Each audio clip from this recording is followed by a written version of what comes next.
মেয়েটা ছাড়া আমার কেউ নাই, আমার মেয়ে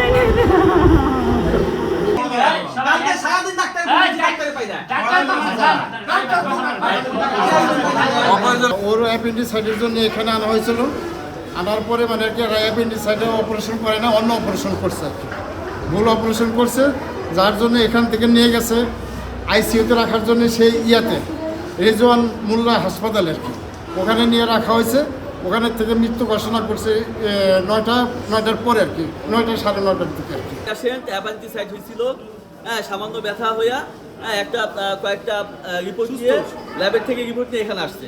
এখানে আসার পরে তারা কোনো চেক আপ ছাড়াই আগের চেক আপ দেখেই তারা এখানে অপারেশন করেছে।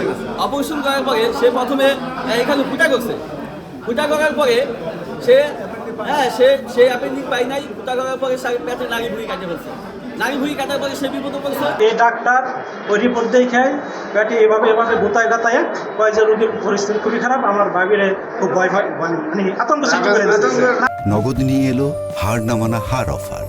সর্বনিম্ন 10,000 টাকা রেমিটেন্স নগদে পাঠালে থাকছে স্বর্ণের হার জেতার সুযোগ। ওনার আত্মীয় বলছে যে যাই হোক, আমি বললাম শুনেন এতই যা করেন, যদি এইখানে রোগীর কিছু হয় আপনারা কিছুই করবেন না, আমার ওনারা জোর করে ভর্তি করাইছে। ভর্তি করানোর পর তারপরে হলো শোনেন এই তোমার আত্মীয় স্বজন আছে, শোনেন তারা বলছে যদি কোনো রকম কিছু হয় সব দায়িত্ব আমাদের।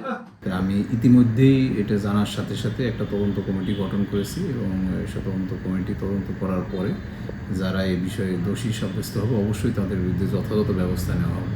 চিকিৎসকের সাথে আমার কোনো কথা হয় নাই, উনি না থাকলেও কোনো অসুবিধা নাই। আমরা তদন্ত করে যদি দেখি যে চিকিৎসক দোষী তাহলে তার বিরুদ্ধে তো আমরা যথাযথ ব্যবস্থা নেব। আমি যতটুকু জানলাম যে চিকিৎসক একজন মানে সরকারি চাকরিজীবী, ঠিক আছে, সরকারি চাকরিজীবী হলে তো আমরা কর্তৃপক্ষের কাছেও এই বিষয়ে জানাইতে পারবো আর কি, আমরা তদন্ত রিপোর্টের মাধ্যমে।